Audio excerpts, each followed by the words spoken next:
bet. Okay. Yeah. So here we go. You heard things. You know how loose this kind of is. Yeah. So, my squeaky chair. Sweet. I hear that. This is perfect. So, no, I really enjoy that because I like having a sense of place. Okay. In these bits of audio. So, hearing things move around the room, you set your glass down. Perhaps people in the background is all really entertaining to me. I'll play my nails like Dolly Parton. Do it. Like... That's fun. And if, like you said, if you really want to get up and dance around, that's totally fine. It might happen. You never know. Well, we can scoot the table this way. No, there's plenty of room. All right. So, I'm Thomas, and this is another episode of the KAAMP. That is the Knoxville Area Artist Networking Platform, and I had to remember this time because I got it wrong last time. Shaking off the nerves after the first of the year. But there we go, I got it right. And will you please introduce yourself? Yes, I'm Chloe. I do a lot of things. I would probably call myself an artist. Yeah, I'm 22 now, so I feel young to be in the career, I guess, but I don't know. I try to do a lot of things for being young. I try to put myself out there, try to work really hard to get good. And I don't know. There's no real definition of good. But I was about try to ask. Try to get better than I was before and reach this like non-existent goal of perfection. That's I'm out here doing things. That's all we can really do, isn't it? That's it. Yeah, that's it. Well, here we are, doing the thing.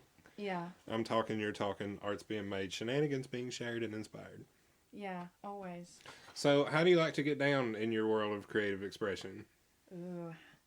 There's a few different ways that I like to create. I am an artist in the visual arts sense. I'm also a dancer, so I teach tap dance. I've taught a few different other types of dance, but that's really my favorite. As far as like visual art goes, I'm very diverse because I find interest in a lot of different things, and I think they build off of one another. I love painting with oil and acrylic and watercolor and ink and all of the things. I'm not quite good at spray paint, but I've tried it a few times. There's a lot of walls around here. Yeah. A lot of them. And yeah.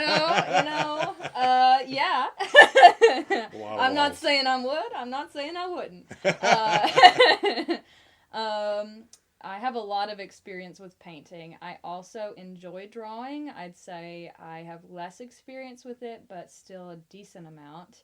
I love sculpture. I have the least experience with it, but I'm hoping slowly to build that repertoire until I feel like I can make my ideas go from my brain to reality. I feel like I'm almost there with painting. Drawing, no. Sculpture, definitely not. It's just like squiggles in the air at this point with sculpture, but it's a lot of fun, and I think that dance plays into sculpture in a very beautiful way. Yeah. I dig it. Cool. Yeah, those are all very complimentary. Yeah, they all play into one another. They're just flourishes. Well, motion and sculpture is very important. Dance, I think you got that nailed. Yeah. Even in 2D painting, I have to find some kind of movement in the picture, but also I remember working on one of my pieces recently, and I was like, okay, I don't know what is going on with this. So I set up my camera, and I put my body in different motions in front of it to see which kind of shapes I like to fill the space with. And then I took those shapes and made them into creatures on the painting, and it does have a lot of movement now. And I was like, okay, well that worked. At least in my brain, it worked. Right, and that's ultimately the important part, right? Right. Yeah. Yeah, unless you're trying to sell it. Whoa. Yeah. Well, the creation part is for you. The genesis and the manufacture is your process. Totally. You got to own that one. I guess. Ain't nobody else gonna own it. Oh, Lord. Well, after that becomes the sharing if you want to share it. So it's, that's the first part of the process. It's kind of selfish. Yeah, I guess. I don't know. I have to fight this, internal obligation to share everything, too. Oh, no. Oh, yeah. Oh, yeah. no. Oh, yeah. Well, I'm sorry to hear that, but I understand. Yeah, yeah. I feel like all of my art has to be good enough to share, and I have to fight these like extreme perfectionist tendencies inside of myself. The thing I have an issue with inside that realm is sharing the things that are incomplete because I chose not to finish them. Yes, yes. My philosophy is like if it's sitting in the corner for years, like I'm still gonna do it later. No, I'm not gonna do it, but I'm telling myself I'm gonna do it. Do it. Yeah. Right. Yeah. Yes. That's a double-edged sword right there. Yeah. Somehow it makes me feel better, even though I know it's not real. I'll sketch out a lot of paintings, and then she's like, God, I can't wait to paint this.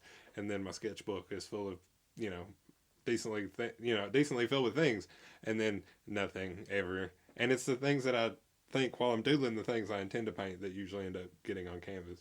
Well, I mean, there's your process. Do you like fill sketchbooks though? I do. It's slow, but I do. Yeah. One of my questions is I like to ask people like what their sketchbook looks like or their notepad in their phone. Yeah, my notepad in my phone, I literally pulled it up the other day and it had 34 in it. And I was like, why is this here? This has got to go. Okay, so I'll delete that one. Why are you here? Yeah, my sketchbooks, which one? I like start them, I get halfway through them, and then I'm like, okay, now this one was for life drawing. This one, I was really trying to make it look like one of those people on Instagram who have like these really cool sketchbooks. And this one is only ink. And this one, and it continues. And yeah. Yeah, I don't even know anymore. Now I've started this thing where there's like little illustration boards everywhere. And they're not even in a sketchbook. They're just floating. Well, they're telling a 3D story. Right, yeah, right. So next I'm going to build furniture out of them. For little dolls. Not really. I'll say, why not? I mean, why not? Yeah. I mean, it couldn't be the craziest thing anybody's created, could it? I don't think so. No. My bouquet over there, I don't know if you noticed it. It is... Oh, boy. I see it Should now. I describe it? Yeah, go. Okay. We can mark this E for explicit. If anybody gets pissed off, they can have it. Go ahead, mark I mean... I should have told you up front that you can say whatever the hell you want to say. Okay, well, good. Okay, so it's a bouquet of flowers. I call it the petunias. There's 6 different types of penises on it, and they're all purple, lavender-scented soap. They smell like little old lady Dollar Tree soap. Oh, my God. Yes, and so I, screwed them into these flowers that I found at TJ Maxx and painted them and made this bouquet of all these different ones. Yeah. I love it. It was part of my senior thesis in college, and it was probably I think it was probably Carl's favorite because when I brought it in, it was raining, so I had it under my coat, and I didn't know if I was supposed to show it to everyone or not. So I set it on the table and left it covered, and he's like, "Okay, so class share time, what is that?" And I pulled the coat off, and this look of shock and pure joy of what have you just made came across everyone in the room, and I was like, now this feels like art. Well, you put the blanket or whatever over it, and you made it a mystery. Oh, I did, and then it was performance art too. Snaps all around, here for the performance art. Truly. I wish I could have seen Carl's face. Oh, it was great, and he goes, "Next, does anybody have a glitter bomb?" Oh my God! It's like, man, I wish. For real, that's the only thing. Yeah, I'll bring that next week, Carl. Don't worry. That's great. I love that story. That was a fun time. So, can we sort of take a chronological journey through your mediums and sort of how you progress to where you're currently at with what you currently use? I use everything currently. Sure. Was there a time where you didn't use everything? I don't know. Oh, that must be a tough question. Yeah, to leave me speechless. I guess so instead I'll go chronologically through my classes, I guess, so to speak, and my timeline of what I learned, and hopefully that will tell you what materials I was using. So I started off just like a regular kid, but I was obsessed with drawing. And so my family was able to see that. And so they put me in art classes. And the teacher was Eric Buchel, and he taught us in a very like traditional method where the first like hour or so of class he would pull out a master's work, we would copy it, and then the next like 3 hours or so we would just make whatever we wanted. So a lot of that was painting. Some of it was drawing. Drawing gives me an existential crisis, so we kind of veered away from that, you know. Most of it was painting. I'll never forget this one time. My mom loves to tell this story, where I was painting this picture, and then he just came by and put like a giant red dot in the middle of it, and he's like, "You need some red right there," and I was just kind of like, "What is going on? No, you just did not. Okay, well, all right, it's fine." Whole worldview upside down. Yes, rage. one red dot. Oh. And then I became the red dot, filled with rage. Anyways,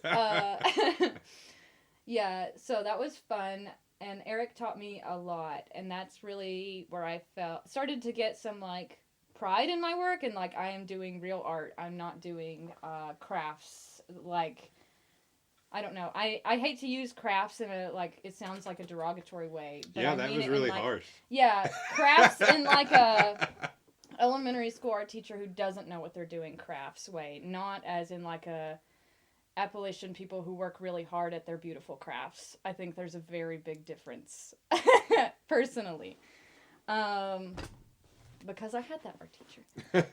No shade. So then I had Eric, and then I moved to high school, which I was very blessed to have a art teacher who really worked hard to give us every opportunity. She would sign us up for art shows, and she would do all of this extra work. And it's because of her that I am where I am. I think because I was able to put all of these things on my college applications and say, like, oh, I've been in art shows. I know what's going on. If she had not been there for me, it would not have looked as good, for real. She knew what she was doing. She did, and she was a lifesaver. And then I went to college, and I worked with Carl and Barron, and they were both amazing. And then after that, I didn't know what I was doing with my life. I had made a plan to go to grad school, and it was COVID, and I didn't want to do online school, and I was just not doing great. So then I ended up assisting a lot of different artists in the community, which that's how I like met a bunch of people, and that was very cool but very stressful because it was never the same. And I don't know, when your whole income depends on artists needing your help on a random day, it's like it could be worrisome. Yeah, it was not great for my mental health, and so yeah. So now I'm an elementary school art teacher. It's fun. It's a lot, but it's fun. Yeah, and in college I learned to oil paint. In high school I did watercolor.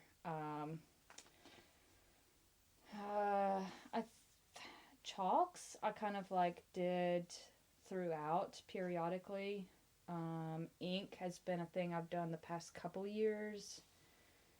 I think that answers the original question in the most roundabout way I could have possibly done it. Well, it was a chronological order, so yeah. Yeah, I think you got it. Yeah. I think you got it. So, what are the tools you use most frequently right now? Tools in the metaphorical sense, you know. My tap shoes I use the most because I teach tap. And recently I've been teaching watercolor. So watercolor. In my personal practice, I could probably say that I've been obsessed with gouache. And as a kid, I was exposed to gouache once in Eric's class, and I said, I hate this. I'm never using this again. And I don't know what was wrong with that gouache, because the gouache that I'm using now is fine, and I love it. It's like creamy, and it's watercolor and acrylic, and just vibrant and delicious.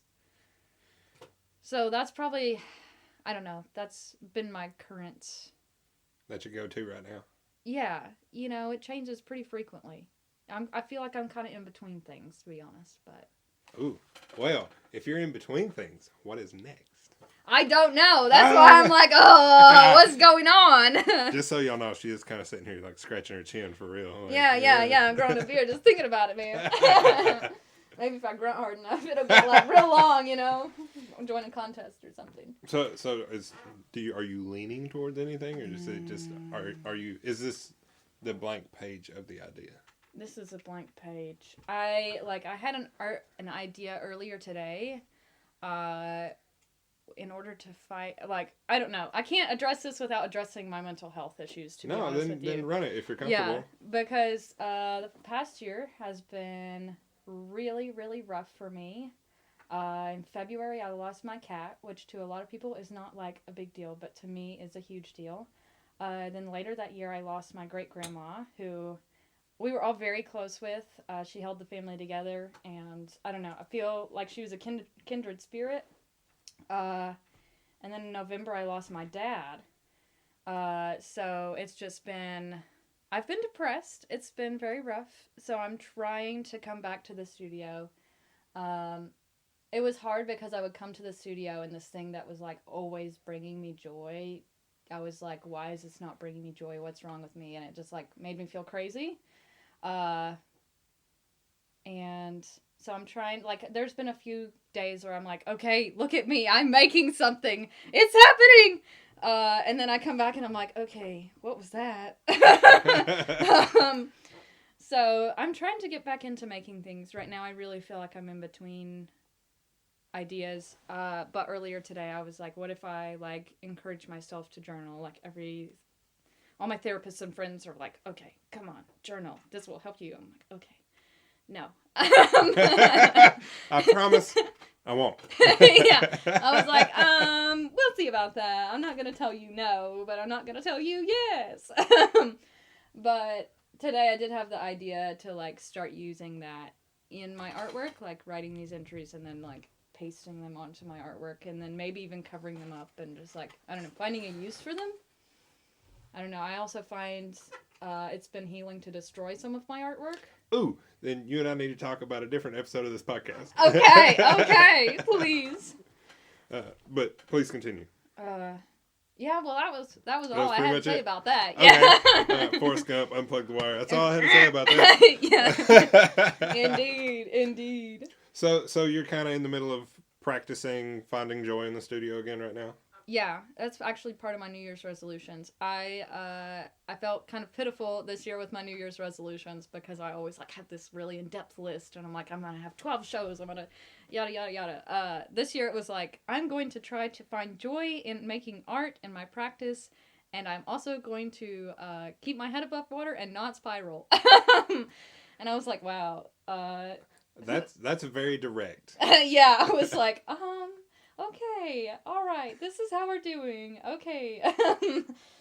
Yeah, so far I'm doing all right with that. Well, good. I'm very glad to hear that. It's early to say in the year, but it's all right. Yeah. So far, so good. Yeah. Yeah. So, your ideas, are they all yours? Do they just occur to you? Is there a ratio of in between? Is it a mix that you can't tell the difference, or is it just the things in life that pop into your head that end up on the page? I get my inspiration from everywhere. Lately, very chunky, colorful sweaters and rug patterns they've been my favorite things. 70s wallpaper for me. Oh, I can Sailors! Okay. I love crazy geometric, colorful patterns. I can't help it. What about the 70s shirts? The button-ups with the patterns? You know it. I gotta have it. I've been telling my kids, they're like, oh, I don't know what to make today. And I'm like, why don't you make the perfect sweater? And they're like, what are you talking about? And I'm like, no, listen, if This you could go be into a anything. store and you saw the sweater and it's the perfect sweater that you've always wanted, what does it look like? And they're like, oh, okay. And then they come out with like these crazy stripes, and like usually the shirt has like one pattern on one side and one on the other because they can't decide. And I'm like, okay, yes. These are all amazing sweaters. Yes, here for this. I would wear all of buy. them. Yes, I would buy all of these. Yes. I mid-journeyed some super silly Christmas sweaters for a flyer I made for a Christmas event. Ooh. And it was ridiculous. I loved it. I stacked them all side to side so they looked like you were peering into a closet of just like packed Christmas sweaters that you knew were Christmas sweaters, but something was off. Something was off. I love that. They all looked really weird. Good, as they Yeah, should. The yeah, best ones exactly. are. I love that. So, what do you have any like overarching themes to your work, or a body of work you're trying to get into or work through right now? Well, you know, I had ideas, and then last year just really kind of like it just hit me. It do be that way. It do be that way for real. Yeah, so my senior thesis was about men and their feelings, and how men are not depicted in art with feelings. They're not depicted with family. They're not depicted in situations like men are expected to be in these situations. This is what we're wanting from them. But, like, you know, Mary Cassatt is out here painting, like, women with the babies. That's great. Where's the men with the babies? Where's, like, a man crying, you know? Like, where's, like... I don't know. Where is this stuff? So I made all that stuff. That's great. I think I'm finished with that series. I want to move on. I have been... A couple years ago, I wrote a children's book and started sketching, and then, like, quit. And I've, like, picked that back up a little bit. I think it's good. I don't know how long it will take me, not because the actual work takes me long, but because, like... I get distracted easily. No. No, me No, never. surely. Who? Could never be me. What am I wanting? Like overarching things. I did a series on the series over here was called Clothing Conundrums, and it was like silly cartoons of people who were like, I don't know. Let me see if I can find a few words instead of a lot of words. I mean, we have time. A Okay. lot of words is okay. A lot of words is okay. Well, in that case, no, don't get me started. This whole thing is going to be a lot of words. We've already like towed over the line. Oh well, whoops.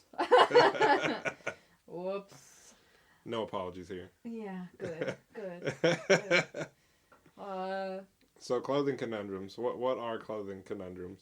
Yeah, so it's like when clothes, you like look at clothes and think that they're telling you what you should be. And you just have to like take a minute and think, okay, no, the clothes are supposed to benefit me, not me to them.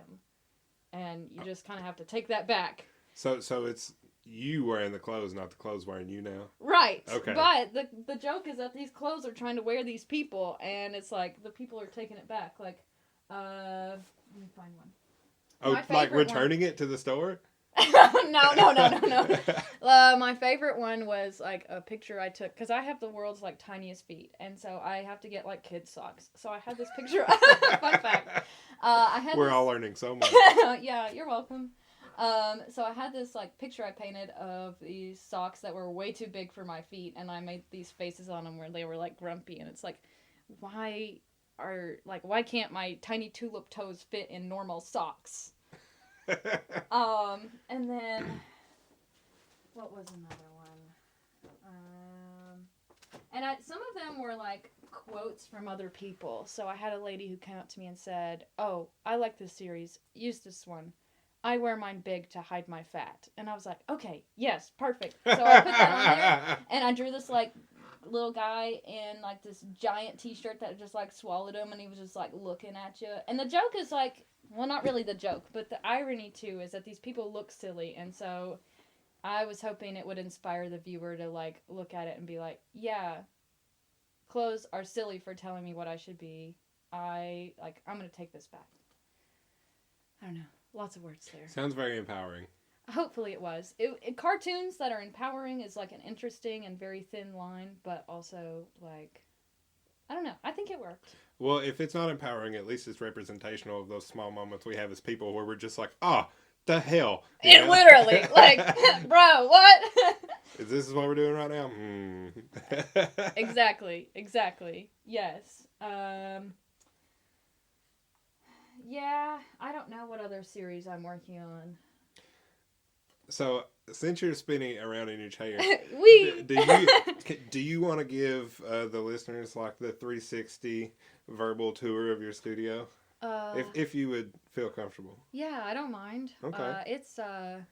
It's more organized than it was. Can we start with the shiny chrome mannequin behind you? Yeah, because yeah, that's been tickling me pink the whole time. Oh, yeah. I think he's like 6'3". He's a mannequin. He's chrome. I got him for my senior thesis as an attempt at really bad sculpture. That was the worst. Because I had built like this acetate belly on him. And it was like, why are the mannequins not representational of actual people? And they're starting to become more so in the women's department. But the men's department, it ain't changing. So, but my job for sculpture on that was really bad. I did a really bad job at it. But is that like the bad job or the good bad job? No, the bad job. Like, okay. Like really bad craftsmanship. It was, I don't even want to talk about it. But now he lives in my studio, and my friend Bill made this really cool mask for him. So he has like a cardboard horned mask. Mm-hmm. Next to that is a clothing rack because I also paint on clothes. Next to that, we have this wall. Okay. So on that, I have filled it with my palettes. I felt very wasteful, like using a palette and then throwing it away, and I could never get them fully clean. So I started turning them into like wall hangings, and I just like fill up a canvas with as much as I can. I save my like dried brushes and I glue them on afterwards to make these like glommy, glurry messes and just hang them up. Under that's like my stack of canvases and a bookshelf. Some frames and postcards are on the wall next to that, with more bookshelves full of like paint and markers and chalk and tools and drop cloths and whatnot. Rolls of canvases are next, and then I have this like, I don't even know how to describe this like wonderful storage cabinet. I got it from Able Trade. One of the dudes was selling it, and I was like, now that's a gem right there. So it's like very compartmentalized. So I have all my paint sorted by like color or color range. On top of that is the chaos of all of my paintbrushes that only recently got mostly washed. I'm really bad for like absolutely never washing my paintbrushes. Same. Yeah. Yeah, I think this past time was the longest I'd left them, and it had been over a year. Yeah, anyways, so moving forward. So they're all clean now. Yeah, well, no. Allegedly, they're all clean now. Allegedly. Rumor has it they will never leave. Rumor has it they grow legs and, like, get up at night. And anyways. Then there's 2 more little shelves, and I'm very proud of some of the storage on some of those because I used to work at Jerry's Artorama, and some of those are, like, commercial storage containers, and so I don't know, it makes me feel cool.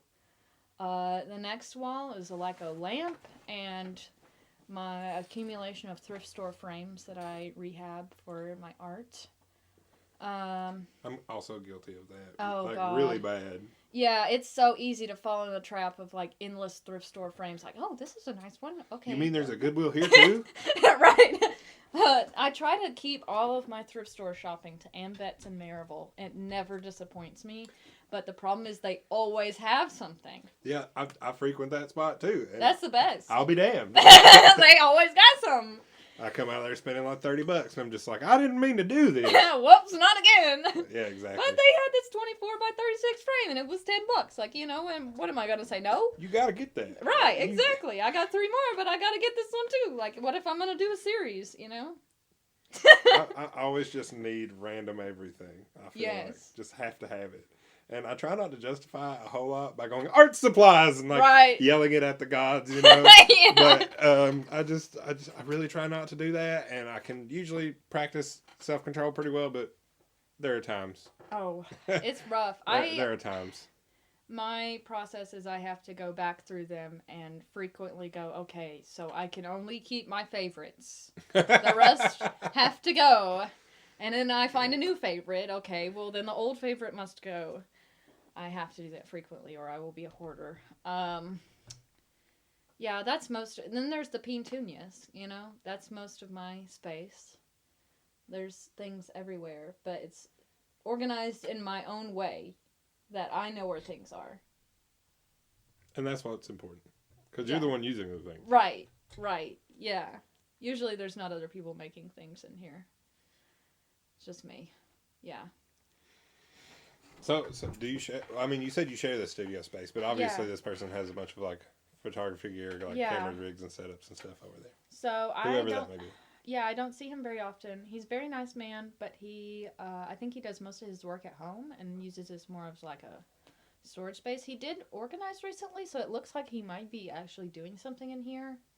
I feel bad because my half tends to like leak over to his half, and I'm like, no, I gotta stay on my half. But yeah, he's very sweet. I don't see him very often, so yeah, I don't know what he's doing. I usually see more of him on Facebook than I see in real life.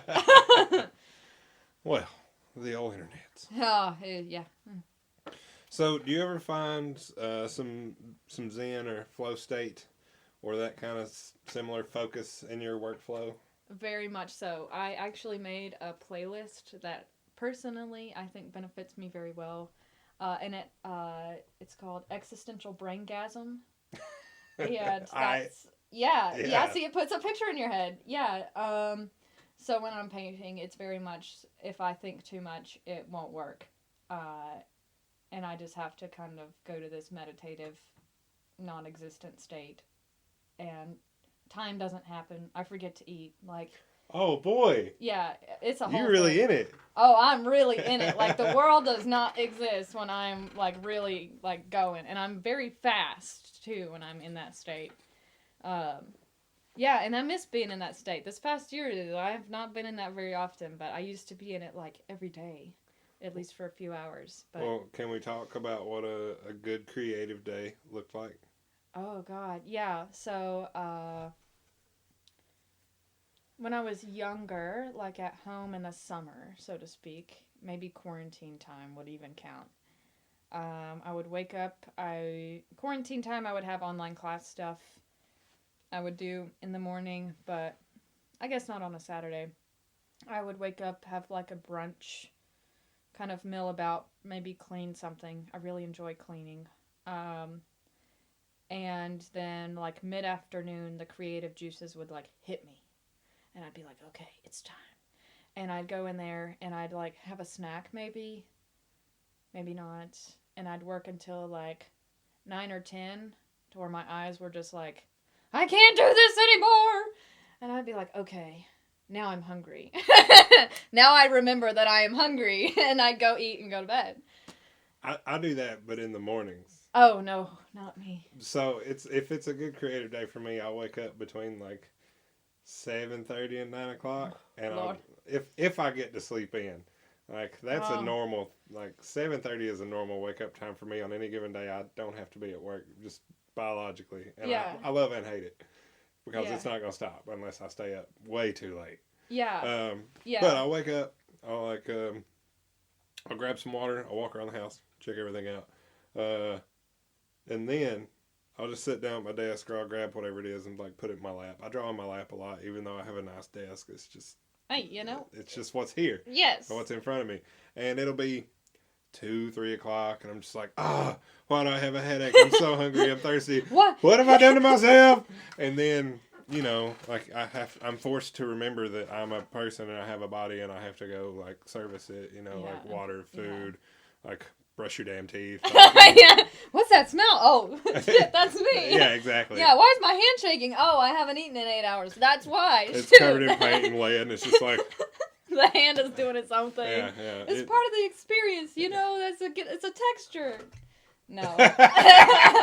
No, it ain't. It's you need to eat. Yeah. Whoops, not again. So it'll be 3:30 and I've eaten breakfast. Yeah. And then you're like, oh yeah, I'm hungry. Do you go back to your art after that? Or It depends on what I'm working on. Sometimes I can finish stuff. A lot of my pieces are manageable under 4 hours. Okay. Depending on how crazy I want to go, and that includes like drying time and background layers and all that jazz. Yeah. Luckily the gessos and some of the paints that I use for that kind of thing are really quick drying. Okay. Not by any specific design. I just think they happen to do that. That's cool. I'll end up working on multiple pieces at once in order to not have that problem. Well, I do that sometimes too. But sometimes I'll draw myself out of pattern and I'll just have to complete it. Yes. But there'll be times where I'm just like, I want to work on this part of this one, and I'll take the colors I'm using here and I'll work on this part of this one because I got my palette out and it's got this set of colors on it. I don't want to just be like, all right, I'm done. Yeah. And just set all kinds of pretty wet paint over there to dry. No, I cannot. Yeah, I hate that, but it is what it is because sometimes when you're just done, you're done, and you poured out too much paint and you feel like a dick, but you get over it. Right. You're right. Yeah. The color can be mixed again. Yeah, it's just one of those things, but that's generally how that goes when I remember I need to be human. Yeah, I have a hard time returning to it. Once the period is over, I go and eat. I'm like, whether I'm tired or not, I cannot return to it. I must find something else. It depends on how much this idea is beating at the front of my skull to get out, because there's definitely been pieces that I've worked on for weeks just because whatever idea it was had so much traction that I could only work on that. That's such a good feeling. Oh. And I really enjoy it, but luckily I've been able to pare down the presentation of these ideas in a way that's manageable for my time and energy and attention span. That's good. Yeah, it sounds like you plan a lot more than I do. No, I just I try to be very clear with my tools and scope. Okay. So, if I'm sitting on a 12x12 canvas, I'm just like, I'm going to work on this. I'm going to try and pack. I have this imaginary density scale in my head for how many lines I want to put in a space. I like that. That's so it's cool. just how many lines do I want to put in the space? How dense is this, this thing going to be? And if it's 20 or 30%, it's really cool, fun. I can do that in an hour or two. But if it's 70, 80%, I'll be working for, 9, 12 hours on a 12x12 canvas that's got 3,000 brush strokes on it. Oh, it's ridiculous.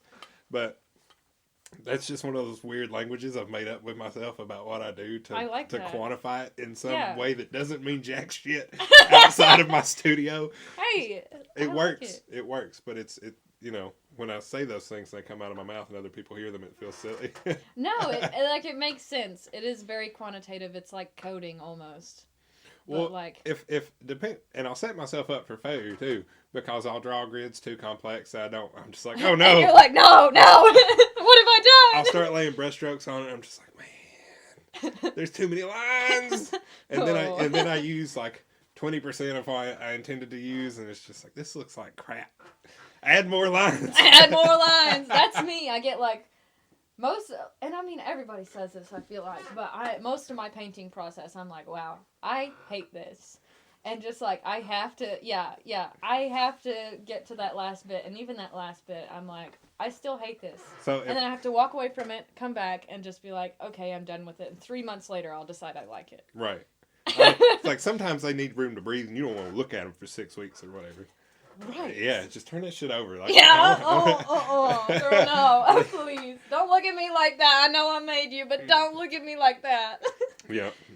It hurts. It does sometimes. You just got to get through it.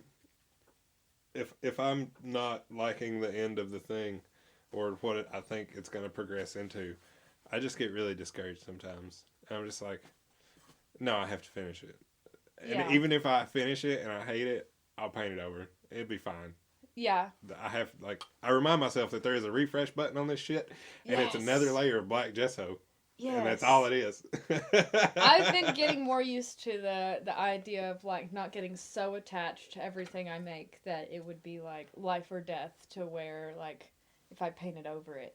More recently I've been like, if I make this and I don't like it, I will paint over it and it will be okay. Yeah. That's a new feeling for me. I was always very sentimental. That's a good detachment, I feel like, because you can't satisfy your own self with everything you're going to make all the time. Oh, I was trying. I've gotten to where I don't have to anymore, but long time I had to. It's a hard lesson. It really is. Which sort of puts me on the topic of the other podcast I wanted to talk about. A friend of mine / former guest hit me up weeks and weeks ago, and he was like, "Hey, I got an idea. Bet. We should get some people together and burn some shit and talk about why we're burning it. God, art yes. projects and stuff." So, sounds like you're in. Oh, yes. It doesn't even have to be burning. I mean, Oh, no, we're lighting a fire. Okay, bet. No, we're lighting I'm a fire. down. I'm so down. We're not just like throwing them in a trash can and talking about how bad we feel about it. No, we're lighting these bitches on fire. Good. Can I, like, bring some, like, little fireworks or something? Yeah. Okay. Whatever. Like, it's a party. Okay. So Now I'm going to be looking around like, what can I explode next? I'm going to make this just to explode it. Hey, just tell people first. Yeah, exactly. It's performance art. That's right. That would. It's like, hey, shit's going to go down. I can't tell you what. I love that. No, for real. No, but I fully intend on putting this together. I'm just trying to find 5 or 6 people to do it. Yeah. No, I'm totally down. Sweet. My first destruction of my own property was taking a clay sculpture to the river and watching it dissolve. The next one was more recent. I totally just like kicked the shit out of some big canvases and threw them away and was like, yeah, that tells you. And then knowing that other people would see it and like, I don't know, I didn't like that because then they were going to ask questions and I didn't want questions. I just wanted it to be gone. But yeah, kicking the shit out of the canvas was nice. Yeah, it feels good. Yeah, so next is burning. Yeah. Yeah. That's the next progression, naturally. It's very up the ladder of screwing stuff up. Right, exactly. Exactly. All right, well, I'm glad you're enthused about this. That makes me even more enthused about this. Yeah, I mean, I'm totally down. Glorious. So that's 4 people, I think, so far Okay. that are in on this, including myself. Good. Because I'm going to burn some shit, too. Oh, yeah. Yeah, it sounds like a good time. I'm here for it. And, I've always wanted to mic up a fire for the podcast. Oh. And every time I've had the opportunity to do it, it just didn't work out. Okay. Not because we didn't try, or not because we couldn't do it, it's because we didn't try. Okay, yeah. So I really want to mic up a fire. Just to have like the pop and crackle and fizzle in the background during conversation. ASMR. Yeah. Fireside chat kind of shenanigans. Yeah. That's actually cool. Like I fireside really chat. want to do that. That's cool. That's but it calming. requires putting like this kind of microphone within a few feet of a fire. That's a risk. I mean, it is. Is it part of like the destruction of things though? It could be, but I don't want it to be. Okay. Okay. Everybody, I don't know if y'all are going to find out what burning a microphone sounds like. I can't make this promise. But, if it does, we'll all learn together. Yeah. Yeah. Well, that could be an interesting sound. A burning microphone being that's performance art right there. New mixtape, burning microphone. Oh God! I need to see if there's a duty-free clip or royalty-free clip on the internet of a microphone literally set on fire before I go and really make this happen for myself. Yes. Try to find one before you explode your own. Yeah. It'd be less expensive. Well, I mean, not that this particular microphone is ridiculously expensive, but it's not super cheap either. Right. I mean, it's here for you. It works really well. Yeah, so you and don't I just have can't to, bring myself to perhaps throwing a fire just yet. Maybe one day. Right. But not that day. Yeah, we don't have to light that on fire. That can be the next podcast where, you're burning shit, Well, maybe that one should be a video. Okay, yeah, sure, yeah. Maybe, I don't know. Anyway. Whatever you want to do. Stuff, things. I'm just down to burn stuff. That's all I care about. So, have you ever incorporated, literal fire into your work process? Your creative process? Yes? Yes. Ooh, how? This one time I wanted to make like a destruction piece, and I didn't end up liking it that much because it was like, okay, I'm trying way too hard, and this canvas is like, okay, please. Was it asking for it? Well, yes, because I had like rolled my chair back in college and like put a big hole through the canvas, and I was like, okay, so I'm gonna make this part of the artwork. It worked and it didn't work. I tried to get my heat gun to like catch it on fire. It just made it really stinky and brown. And then I tried to like light part of it on fire, which worked, but then I was like, oh shit, it's burning fast. Like, get this shit out. I gotta keep part of it. Gotta keep part of it. Come on now. And then I cut out a square from the hole, and I like painted on it, and I tried to like put masking tape on it to like put it back on there as like, okay, this is where this what. The masking tape didn't stick. I had to use super glue, and I felt really like odd about super gluing masking tape to the canvas. And I think that's part of why I didn't like it. That just rubbed you the wrong way. It really did. Yeah. That was not satisfying. It was like, okay, no. As you're doing it, I hate myself. Yeah, what am I doing? Yeah, I mean, it was not meant to be used. If it's peeling off, it's not meant to be used like that. Go find something that, okay. Note to self. Yeah, get some tape that works. Exactly. Yeah. It ended up all right, but yeah. But yes, I have used fire in my art. That's one place I can remember. I don't know if there's any others. Oh, another would be when I was a kid, and my dad would have a bonfire, and I would go out and pick the pieces of charcoal out of it the next day and like do charcoal drawings on the rock. Oh, nice. Yeah, that was fun. I dig that. Yeah, that was fun. I'm bad for like grabbing that one good fire poking stick and taking it out of fire poking duty and just like drawing stuff on the ground with the charcoal ended stick. Yeah. I'm so bad for that. Well, it's not a fire poking stick. It's a charcoal stick. It's a pencil at that point. Yeah, it's a pencil. I'm also really bad for just like spending hours standing in the sun, drawing in the sand on the beach, and forgetting that I'm a person and get sunburnt. I easily get sunburnt. I can see. We share a pale complexion. Yes. I was once told that when I got sunburnt, it peeled off and I got whiter and it looked like the underside of a fish's belly. And I was like, you know what? That's true. Sometimes when I swim in a dirty lake, it like glows. And you know what? I know what you mean. Yeah.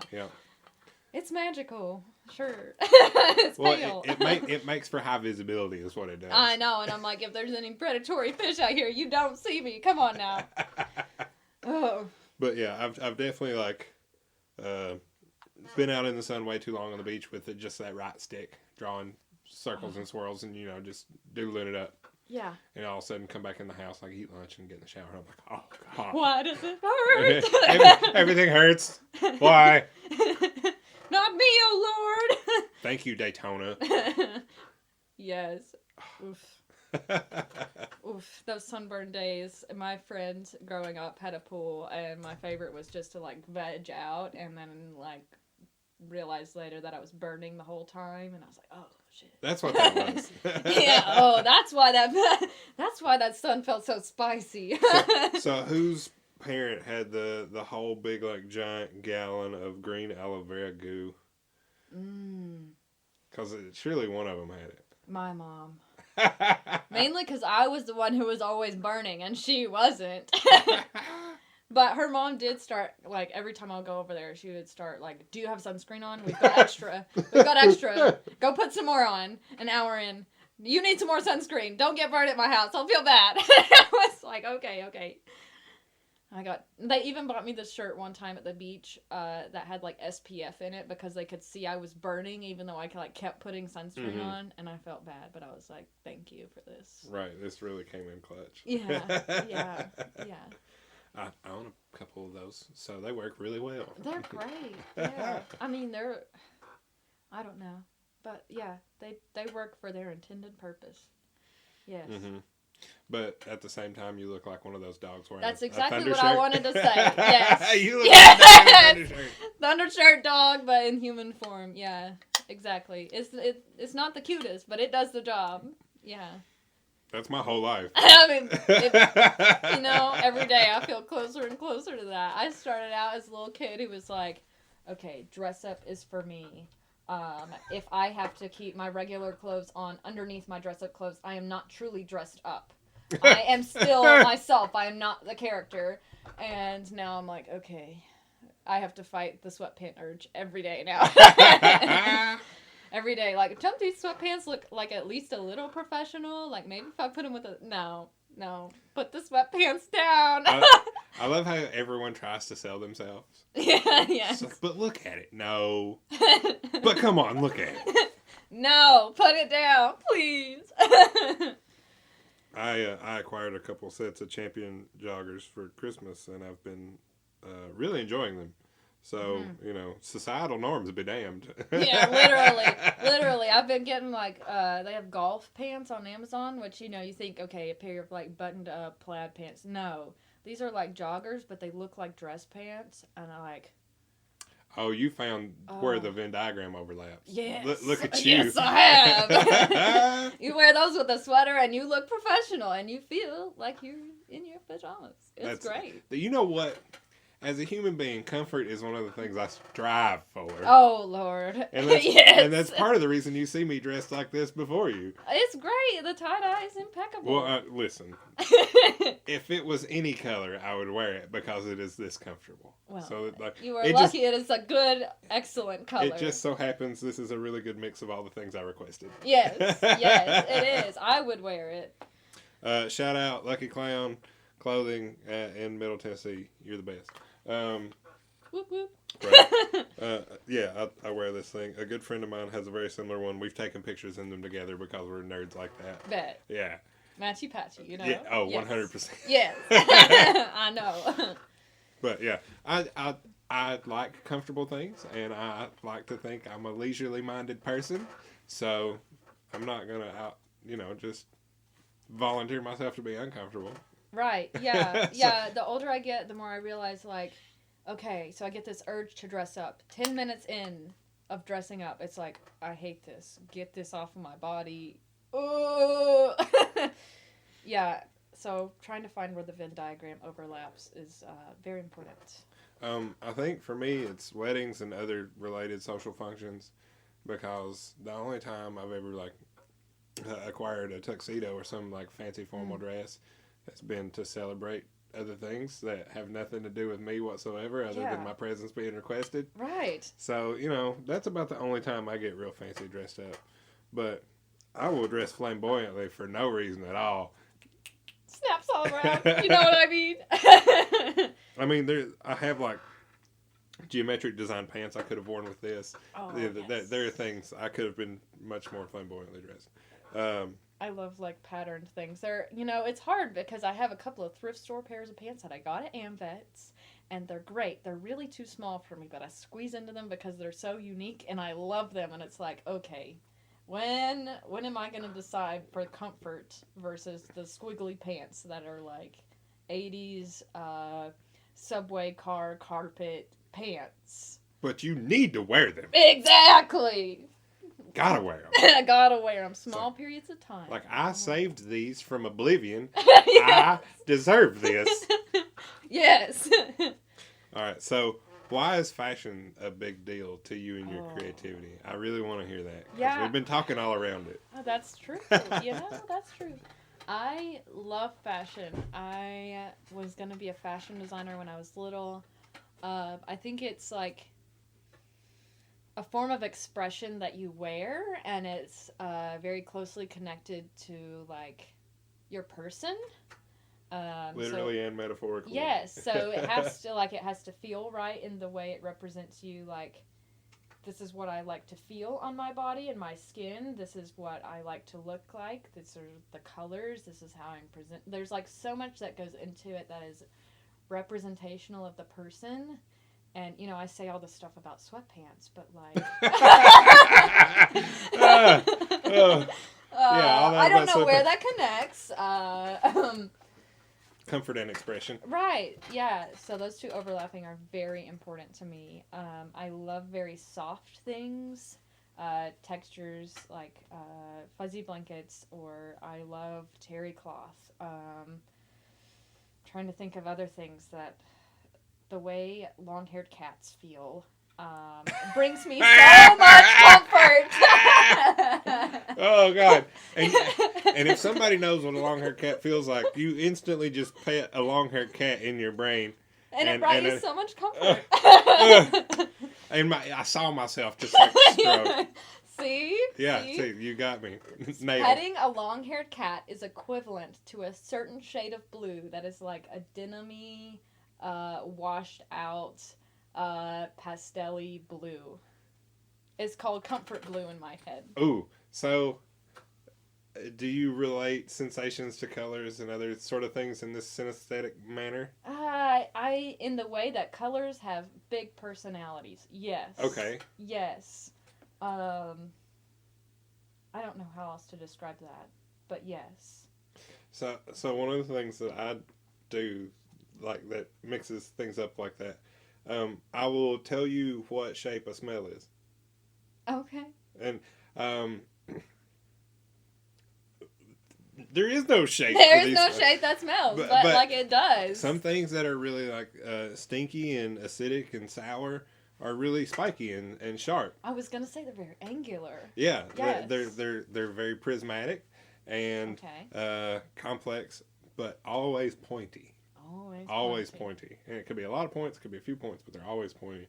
And like more organic, skunky, dank kind of smells are like they're always round. Okay. And they're like fuzzy or. Like a long-haired cat who hasn't washed themselves. Well, it's more like, you know how like a fleece blanket gets like the little fuzz balls on it? Sometimes it looks and feels like that. Got it.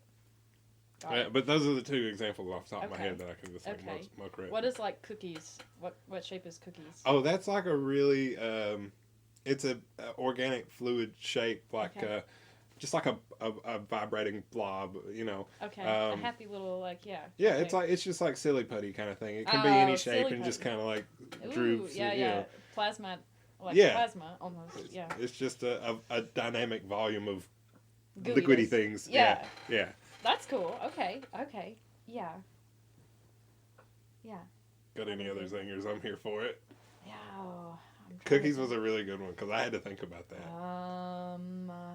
Like, how did I feel last time? One of my obsessions is freshly mowed grass. As you can see, my grass carpet, I couldn't get turf, but it's very important to me to have this.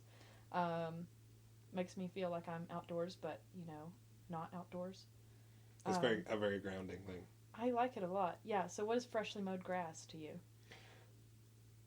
That one takes on a little bit more, it's wispy. Yeah, wispy. Like how it would hit you, like how it would hit your nose. Okay. Like a brush stroke or a pen stroke, or that kind of thing. Yeah. That's probably my favorite smell, but I am allergic to freshly mowed grass. So It does come with a cost. It does. So as soon as you roll your window down in some suburban neighborhood, I'm like oh, I can't breathe for the next 3 days. Why did I do this? You see a lawn truck pulled over with its flashers on, and you're just, dear God. Yeah, literally. This means trouble for me. I want to smell it so bad, but if I do, it comes with a cost. You shake your fist at the sky. Yeah. Why me, oh Lord? Spare me this once. This cruel and unusual punishment. I'll never ask again. It's like when you're hungover, you're just like, yeah, please take this away from me. I'll never do it again. Yeah, exactly. And 3 weeks later, I'll never do it again. Yeah. It'd be like that. It really do. But it's funny how a person's brain can anthropomorphize or take something and relate it to the other. Synesthesia is one of my favorite things about the human experience. Me too. I really enjoy it. Yes, I'm very much into all things psychology and brain science and stuff. My minor in college was psychology, and I wanted to do more, but there were so many core classes, and it was just like, my major is art, and I graduated early, so I didn't have time to take as many brain classes as I wanted to, but it stays one of my niche interests for sure. the nervous system of the human body is a really fascinating thing to me. The mechanisms of it, physical and electrochemical. I get real nerdy about it too. That's cool. Because it's the only thing where there's nothing that makes everything happen. Because one of the themes that I like to play with is the negative space of the synaptic cleft. I think I know what that means. The space between nerve endings. Yes. Okay. Yes. So that gap, like where chemicals and electricity get spit Yes. back, literally spit back and forth at each other. It's just not a like void. not like I'm going to hand it off to you. You're going to touch it. I'm going to touch it at the same time. Then you're going to walk away with it. No, it's just like and just spit like at a each fart. other. God, yes, it's like your neurons are just farting at each other and sees what happens. We're all, functioning on neuron farts. Oh God, yes, Yeah. neuron farts. So what are neuron farts? Like, what shape are those? I What don't. does it even smell like? I gotta smell it first. Oh, okay. I gotta smell Fair. it first. Fair. That's very fair. But I imagined very like cartoony, cloudy, very bulbous. Yeah. Yeah. Well, I mean, with a name like fart, like a neuron fart, like how can it not be? But imagine if a cloud was actually made out of cotton candy, and Okay. it was multicolored. Okay. That's what it would have to be. That's cool. Because I don't know what color the chemicals in my brain are. Like if I were to see them in a bottle, it'd probably be white or clear. That's true. That's true. So that's where I stand on that mess. Okay. I'll take it. I'll take it. Yeah. But I've painted pieces and made artworks that are specifically about that gap. And Neuron farts. Yeah, that gap in neuron farts. And they're really brightly colored and they glow in the dark. Exactly like you said. That's cool. I love playing with glow in the dark stuff. That's so fun. A lot of my work glows in the dark because anything is instantly cooler when you can see it when the light goes. Okay, then you will love this. So in college I made a nude portrait of a woman and it was beautiful. Okay, so I didn't remember the fact that she was glow in the dark until this past year because I had also made a man to go with her and per the request of my mom's boyfriend, he wanted them together to go in his bedroom or whatever. And I had this oh wait, do I make them both glow in the dark? Yes, I guess I should. Okay. Yeah, probably. Well then this year he's like, okay, so unfortunately we cannot hang these in the bedroom because they glow in the dark, and he didn't realize it, and I was like, oh, I see how that's a problem now. You've got these glowing figures staring at you while you sleep. And I'm like, oh, okay. Yeah. Well, hitching the giddy up here. yeah. How big were they? Oh, they're big. They're 4 feet, 5 feet. Because if they're close to human scale, then that could 24 by 36. Okay, that's not but so they're bad. zoomed in, so they're not that far from human scale. That's great. Yeah. So I'm the practical applications of things that glow in the dark too. The knobs for my fan, the pull tag. Oh, bro, that is so smart. So when I'm laying in bed and it's all dark and I need to get straight up out of bed and grab the light, I can just see the one. But there's also been times on the other side of this coin where it's just like, what is that? And then I remember, oh, I'm an idiot. I painted the pull on the fan. Yeah. Did it ever look like two eyes? Well, they're like this too, and they're Oh. teardrop, and it's a teardrop shape, and they have Oh. the injection mold has the fan and the light on it. So if I cared to look in the light, I could see that, but I just know where shapes are, and I can just grab for the little glowy thing. That's cool. Yeah. It's probably the most practical thing I've ever done with glow in the dark paint. That's really smart. Yeah. Otherwise, it's all aesthetic and Oh yeah. Yeah. But yeah, it comes in really handy. It really, really does. I don't think I've tried to use it practically. That's smart. To try it, use it practically. That would make more sense, wouldn't it? Well, out of all of the gallons of glow-in-the-dark paint I've ever bought in my life, that's the one instance of 1/10 of an ounce of paint that it made it worth it. If that's the only thing in my life I ever practically use glow-in-the-dark paint for in my home and how I go about my day every day, sure, it's justified. Screw it. Yes, I support it. In all of the gallons that I've ever made or ever purchased and used. Yeah, I don't think I've used it for useful things. And I didn't really think about it very long either. I was just sitting on the couch doing the thing, using it, and I was just like, wait a minute. It just hit me. It just strikes you sometimes. You know, sometimes when you're walking around the house, and you got a paintbrush in your hand, and you're just like, I had this little girl today who, she didn't know I was looking at her, but she was painting on her picture, and then I saw her look up in the front, and I was like, okay, I know where this is going. And then she, like, starts painting the sky.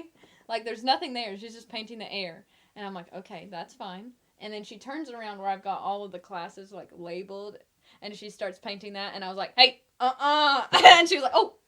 And then she put it back on the paper. I love that she started up here, Yeah. to distract or obfuscate what was about to go down. Yeah. It's like, I'm just up here. Nobody pay any attention to me. No. And then was like, ah! You quit, please. I know. I'm very familiar with classroom scenarios. My mom was a teacher, Okay. and I've spent a lot of time that wasn't in class in schools and on campuses and whatnot. So, like, all the shenanigans that happen in a classroom, I love them. The crowd, the social dynamic in a classroom of just like people doing things. Yeah. It's just so fun to watch. My favorite group, in December for 3 weeks straight, and they're kindergartners, which is impressive that they stayed with a bit for 3 weeks. You're right, it is. It really is. They were all obsessed with drawing hair on their letters. And it got to the point where I couldn't even read their names because they would add different hair. Like, some of them had mohawks on all of their letters of their name. Some of them had little wisps of hair. Some of them had, like, crazy curls. And they would just, like, giggle about having hair on their letters. And it was the best thing ever. That's a long time to stick with it, though. I mean, and every time I pass out, Miss Chloe, I added more hair in my letters. Of course. Thank you, Tommy. Thank you. And then both M's have a mullet. Right, exactly. Suddenly that mohawk is a mullet. Oh, no. Oh, and then they're giggling twice as much. Oh, Lord. Those letters really did have a business in the front, party in the back kind of attitude, you know what I mean? Hey, well, they're small children. They don't know how to separate party from business just yet. That's true. Party is business, and business is party for them. I mean, if you have scheduled blocks of playtime. Yeah. Let's be real about this. We could use scheduled blocks of playtime. Oh, yeah, Like, adults, listen, everybody. If you're an adult, listen, first of all. Schedule some playtime. Yes. And I'm going to use one F-bomb in this episode right now, if that's all right with you. I will go on with it. All right, shit. Plan some fucking playtime. Because you deserve it, and it's good for you. And that's a public service announcement from Thomas Zachary. Y'all can suck it. Amen. I actually saw a cool video recently where this girl has been she's taking weird walks, and so she walks around until she finds something weird. Ooh, I'm here for it. I know. I was like, okay, now that's something for my mental health I will actually do. And get you out of the house. And Right. You gotta go walk. Yeah. Yeah. With a purpose, to find something weird. Like, I like that purpose. I feel like that's a secondary secondary achievement for my day. Yes. Like, it's always in the background. If I find something weird, I've won. Yes. Yes. Always looking for it. And that's where I get my inspiration. Is like, you Ooh, full find circle. this. Let's go. Yeah, circle. Okay, yeah, that's where I get my inspiration. I'm like looking around and I'm like, okay, that's weird. I like it. And I bookmark it in my brain and I like mentally take a picture of it. And then like it comes back to me later and I'm like, oh yeah, okay. And then all of these things kind of like network together like this weird sort of spaghetti meatball dish. And then it happens. Like creativeness happens. I love it. I love it. That's a hell of a practice. But I think that's actually a really good spot to stop since we came full circle with the thing and we don't have to drag it out much longer than that. Okay, sounds good to me. So if you will tell people where they can find your things in real life and in the internet, that would be great. I would love to hear it, and so would they. Yeah, okay, so real life, I am currently at Broadway Studios and Galleries. We're mostly open by appointment, which you can reach me by my email, which is chloemelton9@gmail.com. Or the best way to get in touch with me is probably through Instagram. I'm also on Facebook and TikTok, but Instagram's the best. And that would be Clover Fine Arts. On the old Instagrams. On the Instagram, on the TikTok, on the Facebook. All the things. All the things, Clover Fine Arts. Your SEO is optimized. Right. Sure. So, when are you going to hunt down and murder the other 8 Chloe Meltons that have taken your email address? Oh! One, You know, I made that so long ago that there's probably more by now. It sounds like you've got a challenge. Yeah, maybe I'll bring them to that, like, burning podcast thing. Yeah. And I won't tell them why they're coming. Just so that I can have the correct email address. Don't say it right now, because, you know, Allegedly. I would never. We're not going to throw people in this fire to make sure you're the only person with this email at all. No. No, that would be crazy. Well, there are worse things. Yeah, definitely. And I will not be doing either, but yeah, it's a fun joke, haha. You know, no knee slapper out here. We're not going to murder anybody, I swear. If we're putting anything in the fire, it's going to be a microphone. Y'all quit worrying. But this has been an episode of the KAAMP. I'm Thomas. This is the Knoxville Area Artist Networking Platform. If you want to support the podcast, you can like it, rate it, share it, shove it in your friends' ears. You can even make cookies listening to the podcast if you want. I would really appreciate you having cookies. Since you put cookies on my mind now, I have to have cookies tonight. So, you know, get yourself some cookies. Tell people about the podcast. Follow the podcast on Instagram, KAAMP Podcast. Blah, blah, blah. If you want to buy my art, you can find me at ttw_artworks. And that would be, honestly, the most direct and effective way to support me and my creative efforts in art and podcasting. Thank y'all very much.